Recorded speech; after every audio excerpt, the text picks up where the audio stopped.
Notorious for why they so inspired. I show them what to do and how to do it right. These 5-star raps over smooth beats. Influence you to eat. Mission complete. This video is sponsored by Mr. Super Twister. Hit the QR code for their social media page to find out their pricing for birthday parties and events. Thanks. Welcome to the Rise with Purpose podcast, a platform where we share our testimonies and stories to empower others. I'm joined by Paulette and TaQueisha Johnson, a mother and daughter who had turned pain into purpose. Thanks for joining us today. Thanks for having us. All right, so at first I'm just going to let you guys introduce yourselves. I know a lot of people in the community know y'all, but people who watching us, they want to get to know you guys. I'm Paulette Johnson from Winsboro, a small town in Fairfield County, and it's a pleasure to be here. Thank you. And I'm TaQueisha. I'm from Winsboro, the big city of Winsboro, where it's 2 stoplights in our police department. I know that's right. And it's definitely a pleasure to be here. We thank you for inviting us and definitely having us on your first show. Well, that speaks volumes. It's an honor. Miss Paulette, I just want to tell the people about your upbringing and how was it growing up in Fairfield County? Well, growing up in Fairfield County, it was nice. I can't say anything bad about it. I'm an only child. Okay. So most of my days and my time was spent alone. No sisters and no brothers, just me and my parents. And the upbringing was okay. You know, it was just being taught to work, be honest, and to love. It's a valuable lesson that I was taught as a child. Yeah. So what was your mother like? My mother was mean as a rattlesnake. Just straightforward mean. She was the one that if you couldn't take it, don't ask. Straight up and down, 6 o'clock, military style. Yeah. So she was not the one to play with. My father, on the other hand, he was a hard worker. You know, if it's $1 to be made, it's yours. If it's honest, it's yours. Work. Ask for nothing, work for everything. Awesome. So awesome. that's how I grew up. Okay. So tell me a little bit more about your high school days. My high school days was okay. Growing up as a kid, I didn't get a chance to play with the kids in the neighborhood. I learned them after I got in school, middle school, you know. But high school days was fine, just a normal teenager, you know, nothing extraordinary, just the normal. Okay. Yeah, I was a good kid. Because I had a military mom, so I was a good kid. Right. Yeah. Okay, Keisha. So let's tell the world about yourself. Well, I'm TaQueisha. You want me to tell me about my childhood experience? Tell me what your childhood experience. Well, I can't say everything because my mama said right. So I can't say everything, but my mom taught me what her mom taught me. What taught her, shall I say. She was definitely strict. She didn't play no games. But I can say that I'm thankful for the upbringing that I did have because it made and molded us to be who we are today. So it was strict. It was very strict. I thought I had the meanest mama at some time. I was like, I can't go nowhere. But at the end of the day, like I said, when I look back and I look at some of my friends and some of my classmates, and then I see how I am and how I made it out, I'm thankful. Awesome. I'm thankful. Awesome. All right, so Miss Paulette, so doing hair, who started that journey? I actually got the feel of doing hair. I probably was about maybe 10 or 11. Okay. And the little kids in the neighborhood, the girls, would come over to the house, you know, where my mom would allow it. And I would be sitting on the back step just braiding their hair, putting the little railroad plaits on there. And when their parents come home, they was like, oh, Paul done did, you know, such and such hair. And the next couple of days, I'd take it or loose and do it again. Then I got good. I started getting straightening comb. And just dirty hair, it didn't matter, I straightened it. Yeah. And that was the love of hair then. And I just went for it. But when I got to high school and was, you know, could have had the chance to go to cosmetology, I was afraid because I was a shy person, very shy. And I didn't do it. So I waited till, I think I was in my 20s, and I got laid off from Standard Products.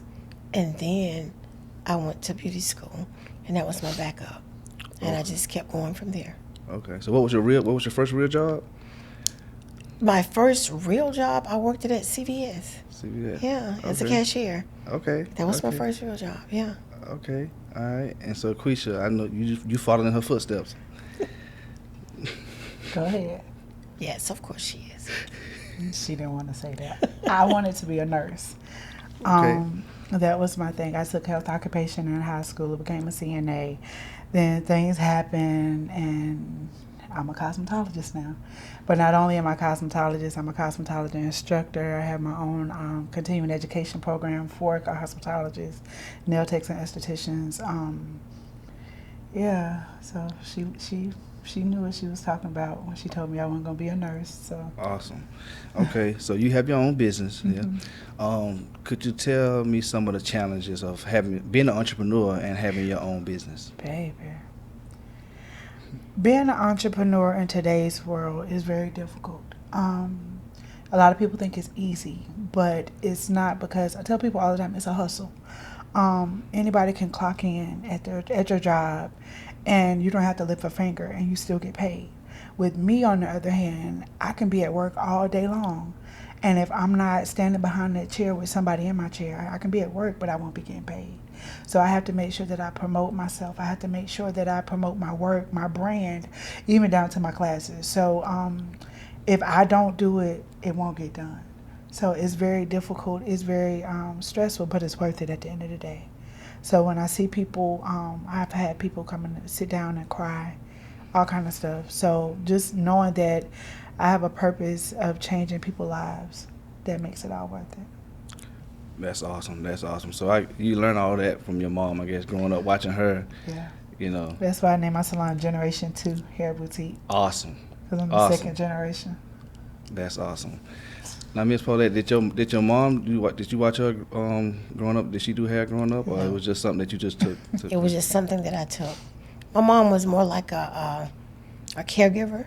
Okay. Yeah, she was a caregiver. She cared for my grandparents and stuff, and then she went to work in the nursing home. So she was more in the field of health, being a carer, a nurturer. But me, on the other hand, I just fell into love of hair. Yeah, Awesome. fell into the love of hair. So Quisha, I have a question. So, in Fairfield County, we play a lot of sports. So you didn't get into sports at all? Why are you doing this to me? I played basketball one time in 4th grade, and the whole time I made one shot. They're going to edit it, right? No, but for real, I wasn't a sports person. Buki tried. Yeah. He tried. Like, we went to the rec, and he was like, every time you miss a shot, you got to do a lap. And let's just say I ran a lot that day. So basketball, football, that was nothing for me, but band, that was my sport. Band. Okay. Okay. Now Fairfield, we keep a good band. Now. Exactly. We keep a good band. Exactly. With much success you guys had and all the good things y'all doing in the community, on May 12th, 2019, your life changed. Dramatically. Miss Paulette, I'm gonna let you start. Could you tell me where were you that day when you heard the news? Actually, I was asleep. I was asleep, in a deep sleep. And when I had laid down at first, and Buki came to the house about 11:15, 11:30, he sent me a text and said, open the door. And I opened the door, and he came in, got some changing clothes, and I asked him, where are you going? He said, I'll be back. But he just had this look on his face like he was upset, and then he left. So I went to sleep. And about 4:27, I got the phone call. Mom, Buki been shot. We been shot. I was like, what? And I just sat straight up in the bed because I had to process. This was like 3.5, 4 hours later. I sat up and like, okay, where are you? What's going on? He was like, well, we at the store, da-da-da-da-da. I'm like, what happened? And everything just went blank. Quisha, where were you when you got the news? Of course, May 12th, 2019 was Mother's Day. I was in Greenville working. That was the first Mother's Day that I did not celebrate with my mom because I was working overtime. And I told her, I was like, well, if you let me work this weekend, that Monday, I'll take you out to do whatever you want to do. And she said, fine. That Saturday night, Me and Bookie FaceTime on Facebook. We never FaceTime. Back then I had an Android. I didn't have an iPhone. So we never FaceTime. We never video chat.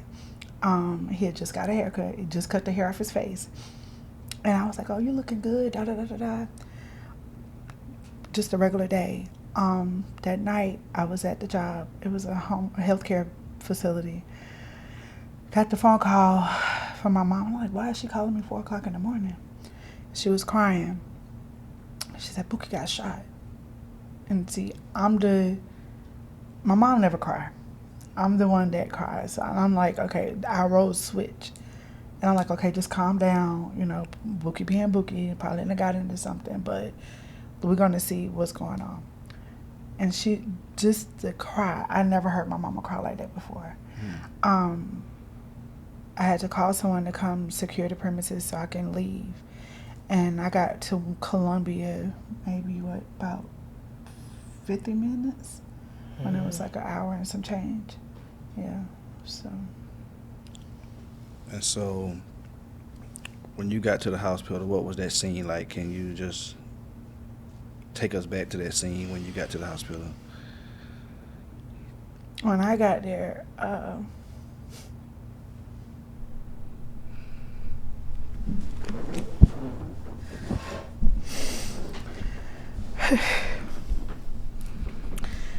when I got there, by the time I got there, all the family was there. My best friend met me outside.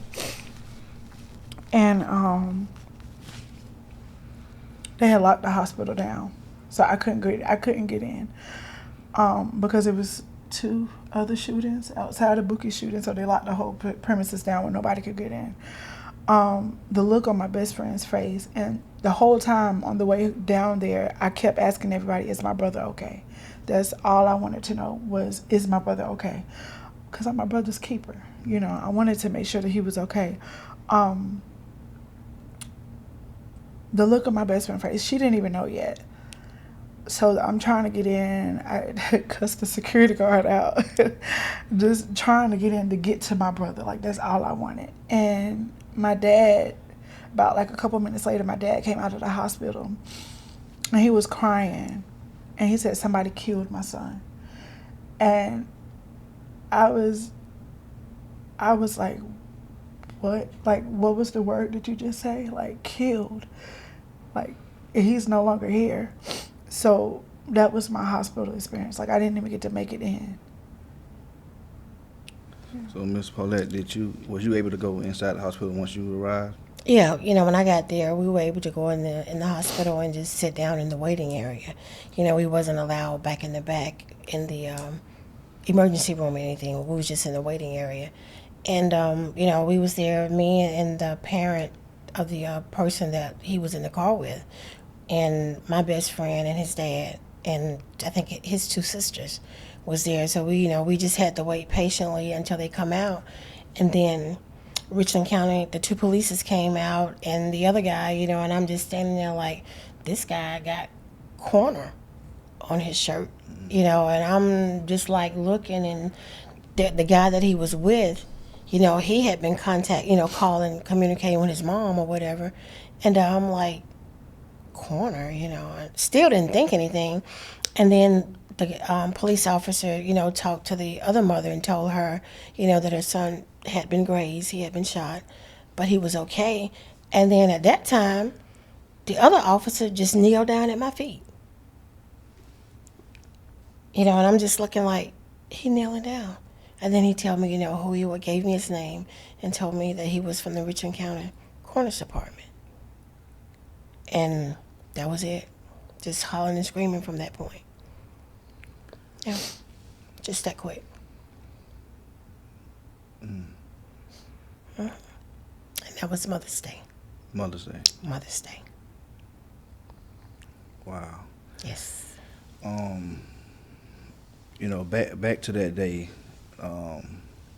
you know, and there was an arrest made, but you know, that person, they found out that he wasn't nowhere near the scene, you know, so he was released. But, you know, just going back to that day, right, because you guys haven't, you know, it's a cold case, right? Correct. Yeah. So you guys haven't, heard anything since. It's just been here, things said here and there. But did you guys know for him to have any enemies or something like that? Well, I'm not going to say enemies, but of course, everybody have people that, dislike you Right. for whatever reasons. And, maybe people that you have had issues or whatever with. But to go to that extreme, I don't know. I can't say. I mean, you know how the world is today. You can be friends with a person now and you turn your head. They've either stole something from you or done something to you. Right. So, it gives you the point to whereas you trust nobody. So, and I don't want to stress that day too much, 'cause I know it's hard for y'all. But going back home, what was that like? Going back home, It was terrible. I mean, it was Mother's Day. Everybody was texting, saying Happy Mother's Day, and I'm like, do not text me Happy Mother's Day.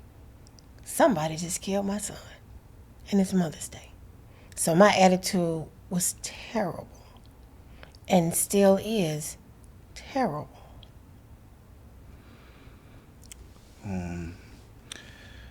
What's some of your favorite memories of Buki? My favorite memories is him being a clown. Because if you knew him, he was a clown. I mean, he could make you laugh. He could say something or do something to make you laugh. But if you didn't know him or he didn't know you, he had nothing to say. Just quiet. Just quiet. But in the inside, he was a clown. Quisha, y'all grew up together. Like, tell me some stories about him. Like, Oh, what was it man. like Which being a big story? sister to Buki? Being a big sister, I was always his protector. I was always his, quote unquote, as he would say, his backbone. We did a lot of stuff I can't talk about. Cause I can imagine. We all can. But some of my favorite memories of him is when he was little. I forgot how old he was. He had them boots. He had cowboy boots, and he would wear them cowboy boots every day. And he had a little tricycle. A big wheel. No, it was The big wheel. It was a big And he wheel. went on top of the hill. It had a bucket on the back, a yellow bucket. It was a tricycle. And he went up the hill to walk one, and he was like, "I'm gonna ride down the hill." I'm like, "Okay, bet, ride down the hill then." Right. So as he going up the hill, I go tell my mama, "Book about to come down the hill." He come down the hill. All you hear was like. The bucket strapping It through the was the street. bucket straight down the street, and his feet was just out like this, and he went straight through the stop sign and everything. And before you know it, he did a curve and swung up in the yard, and Paulette met him right there at the yard. And beat the brakes off of it. And I'm sitting there like, I don't know how she knew you was coming down the hill. Well, yeah, that was just one of the moments that I can reflect. And when he got older, like we would do stupid stuff, like just brother and sister stuff. That, like one time we was we was in my grandma's house, and we was laying in the bed. We was just chilling, talking, laughing, and all of a sudden the bed, the bottom of it was an old bed. The bed just fell, like hit the floor, and we just sat there and looked at each other like, "Are we on the floor?" And when I say we laughed, and we literally laid there the whole night. We was like, we'll get it in the morning. Like, we don't even know how to start fixing this bed. Well, that's one thing that we always used to reflect back to. It's like, bro, you remember when the bed broke? He was like, yeah, I remember. And we were scared because we didn't want to tell my mom, we didn't want to tell my grandma. We pieced it back together. So I know that Buki took a liking into rapping. So when did he start rapping, and how was that journey for him? Buki started writing songs when he was in elementary school. And most of the songs that he had, I still have those tablets today with scribbling words, scribbling lyrics. I mean, he would make a closet, a bathroom, anything, a studio. Any place he can get in, the storage house, it didn't matter. he would turn it into a studio. And I mean, he had been writing, like I said, ever since he was like in elementary school. That was his passion. That was his passion. So, TaQueisha, you never want to get in the booth with him? We got a couple tracks together. I was Ma Dukes and he was Shawty Red. So yeah, we got a couple tracks together. But I couldn't keep up with it because he was better than me. So I was like, I'm gonna stay at the nursing home. You go ahead and you handle the rapping. So, yeah. I'm gonna ask each of us, what do you want people to know most about Buki or remember about Buki? Oh, man. Buki was loving. Buki was the type of person, like my mama said, if you know him, you had a good time. Mm-hmm. If you didn't know him, you would think he was just somebody that was shy or quiet. A sour ball. Yeah. But if you knew him, you was guaranteed to laugh. You was guaranteed to know that he meant well. He loved rapping. He loved his daddy. And he loved his girlfriend and his stepkids. He loved family.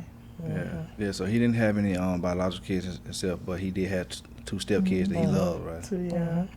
And I can say that he get that from his dad because that's his biological child, but my daddy took me in as well. And so Buki did the same with those two girls. He took them in to be, his kids. Mm-hmm. Yeah. How did each of you cope with grief, and also did it bring y'all closer? Yeah, for myself, I basically shut myself down to the outside. I don't look at TV. I don't listen to the radio when I'm at home. It's just peace and quiet, just nothing, because I can focus better on me. And I don't like being in big crowds, in open spaces. I don't do that because I have no trust. And this haven't always been you, like you. No, yeah. I like to go, like to do things, like to be around people, being involved with a lot of people. But now, I travel. Mm-hmm. I can travel and I'm okay. But locally, I'm not going in a crowd locally. TaQueisha, what about you? How did you cope with grief? I'm still dealing with it. It comes and goes. I've gotten stronger over the years where I can talk about it and not cry. But literally just yesterday, I realized I had PTSD. And it triggered really, really bad. Where I was outside in a car on a prayer call. It was like 5:30 in the morning. And a car pulled up. And I couldn't see who it was. And I saw the person get out. And I'm like, who is coming to my house 5:30 in the morning? Like immediately my mindset went back to what happened to my brother. Like, is this about to happen again? I thank God that I didn't have a weapon on me or anything like that. But I see that PTSD is real. Like when somebody goes through something that is traumatic, that your mind automatically go back to, are you coming for me? Because we don't know who did it. Right. We're still looking. So my mindset is like, okay, are you coming for me because I'm looking for you? You see what I'm saying? Right. So is coping with it is definitely... It's challenging. It's very challenging because you have no trust of the person that's in front of you or behind you. And if I go a place, every once in a while I'm looking back now because I got to see the door. Right. I have to see the door wherever I am. And inside of a crowd, I mean, and there's no way to live, No, it's especially, not. I mean, we got so much other things going on in the world today. That's right. Especially in a small community, like Fairfield. Exactly. Where everybody knows everybody. Right. Right. Yeah. Very small. But, in the last few years, there was a lot of stuff been going on in Fairfield. Mm-hmm. We done lost a lot of kids. Mm-hmm. Yes. In that community. TaQueisha, could you speak on just, I don't know how many high schoolers we probably lost in the last 5 years. Could you just speak on the impact that has on the community, and just also what you think we could do to kind of, is it getting kids involved in like more things outside of school, or what you think? Number one, I feel like we should get an understanding of their mindset to the reason why you're doing what you're doing. Because we're losing kids, but we need to figure out the mindset of the people that are causing the kids to be lost. You see what I'm saying? Like, why are you pulling the trigger? Why do you feel like a gun is your first option? You see what I'm saying? Like, get into that mindset of giving them a better option, introducing them to God. And because sometimes I always say we can't, what we can do is plant the seed and let God do the work. You know, that's just like God. You put a seed in the ground. All the farmer has to do is water it.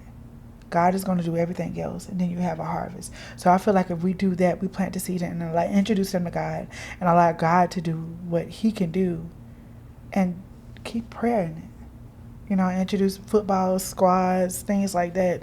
Show them that they're still important and they still have a chance. That's true. And I know, you know, and you know, a father being in the life is very important as well. Most definitely. You know, and you know, even back in Fairfield, like we do have a lot of good fathers in Fairfield. Don't get me wrong, we got a lot of good fathers, but there are some that try to be more of a friend than a father. Exactly. Know? And it's important to have both parents. Right. Don't get me wrong, like you need both parents. Most definitely. You know, you need both parents, but you know, we do have to, like I said, we need to take accountability.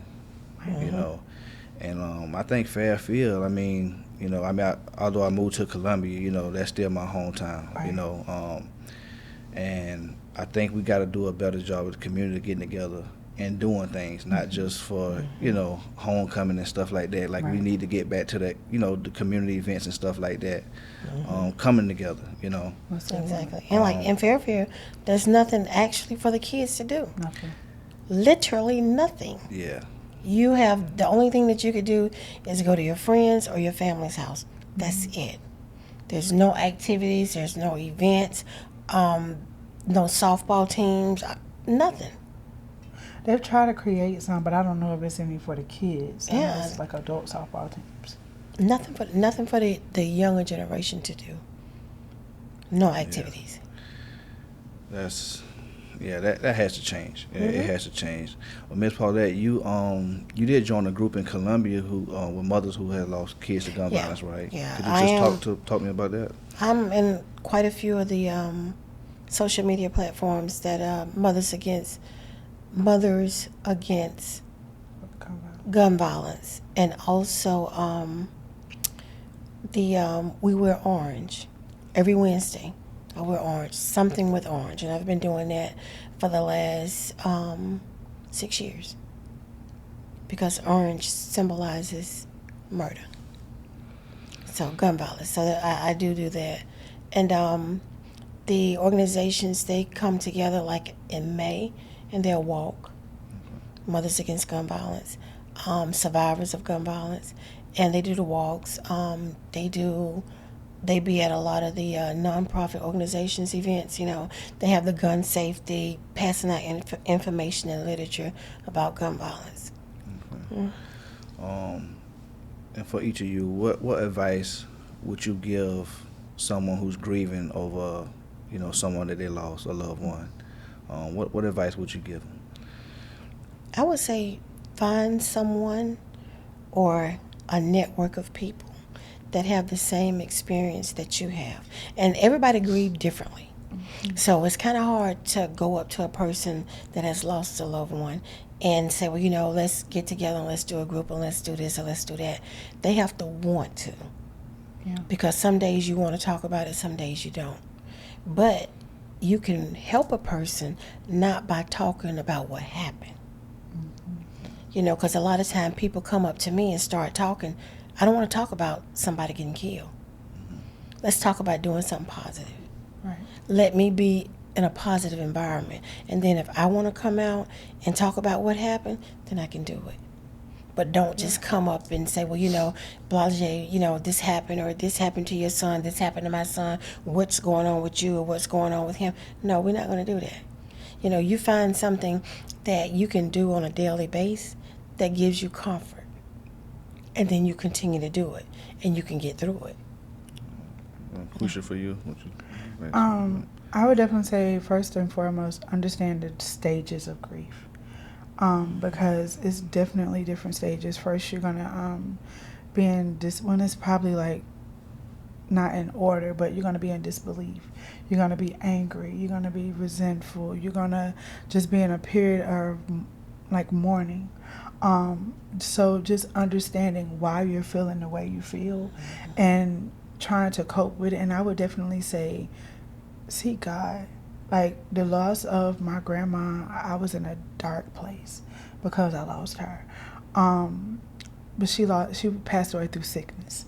But to have someone taken away from you, that's a different type of grief because it's unexpected. So when Bookie was killed, I knew God. I had a deeper relationship with God. So when I saw myself getting back into that dark place, I was able to climb my way out with prayer, with finding people that, that could pray for me when I couldn't pray for myself. So definitely, and people, like my mom said, like, don't ask me what happened. I'm tired of explaining what happened. 9 times out of 10, you know what happened. You see what I'm saying? So, because when you asking somebody what happened, you taking them back to that place. That place of hurt. Like today, I was good until you asked me the hospital moment. You know what I mean? Like that's that raw, uncut feeling that I'm trying to bury. And 6 years later, it still hurt.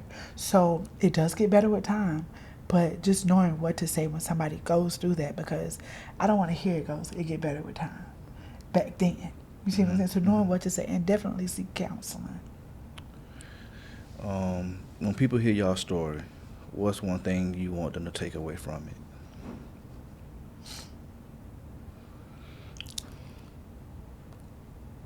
Understand or try to understand how we feel. Yeah. Don't question me about what I'm thinking or what I'm doing, but just watch me. And if you can help me, help me. But don't question. Mm-hmm. I would say if you know something, say something. Because the street's talking. People, oh, well, I heard XYZ. You telling me, but can you go tell the investigator? And that's the worst part of it all. That's the worst part. You in an area, and Winnsboro's small. You in an area, everybody knows everybody knows everybody's business. And you can look at me, you can come to me and ask me for a favor. You can come to my house, take your shoes off, sit down and eat. And I know that you know what you know, but you refuse to talk. That's another question I'm going to ask you. Yeah. Have you seen a change in your community or people that you was close with since this happened? Yeah. Well, in my community, I love my community love me, but I don't see them. Because I go to work, I'm back in the house. That's it. If you're not coming to the salon or you're not traveling with me, I don't see you. Right. But when I do run into them, I'll get a, hey, how you doing, Ma? Or this or that. But the ones that when Bookie was alive, that was at my house all the time, a chosen few still come. Only a chosen few. And the rest of them, don't see them. They ghost. And that speaks volumes. Yeah, same for you. Some of the circle that you used to be in. Yeah, some of the circles, I was always bruh. I was always bruh, and some of his friends, like Mama say, they reached out. They still reach out. They check up. We still celebrate his life. We still have parties. Some come, some don't. Sometimes I see you in the crowd. It's like you saw a ghost. And it's not always friends. It's family too. Family that you would think that. I know that hurts the most. Yeah, the family that you thought would always be there is some of the ones that's distant.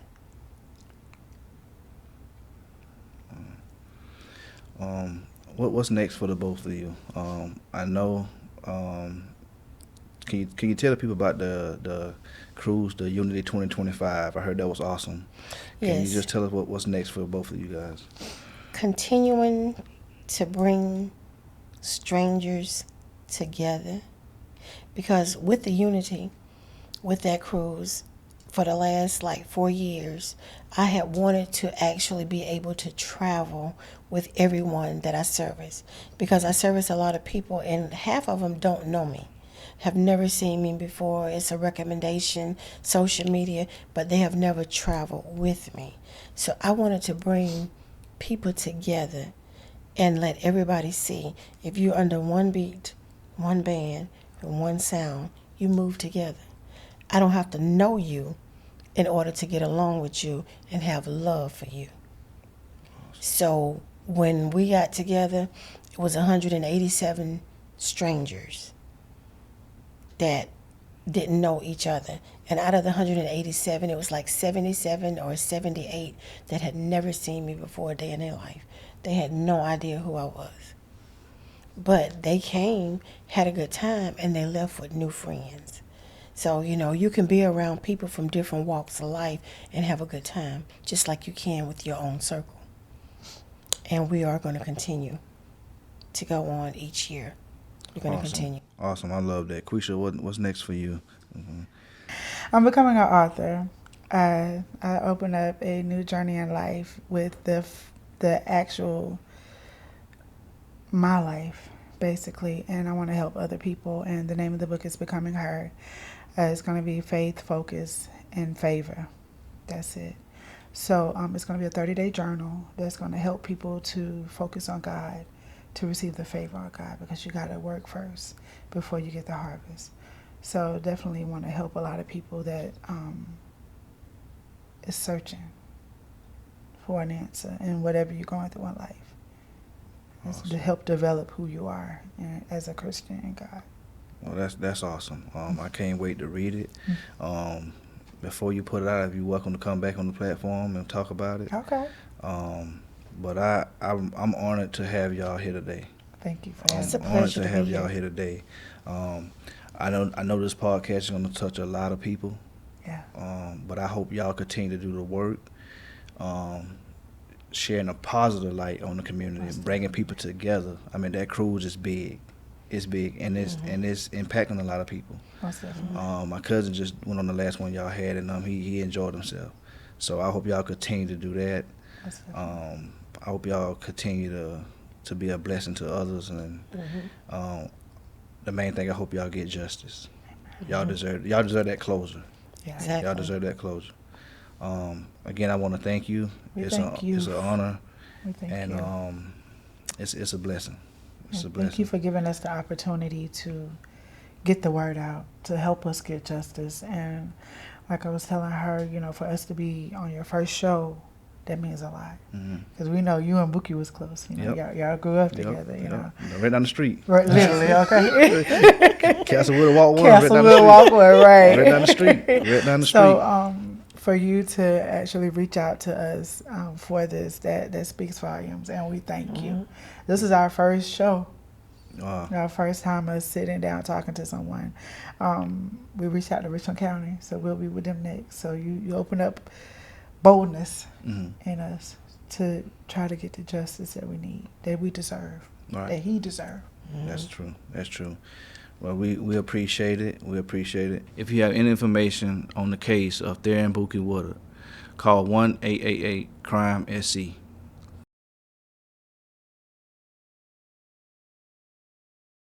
Thanks for joining the Rise with Purpose podcast today. Until next time, be blessed. Yeah.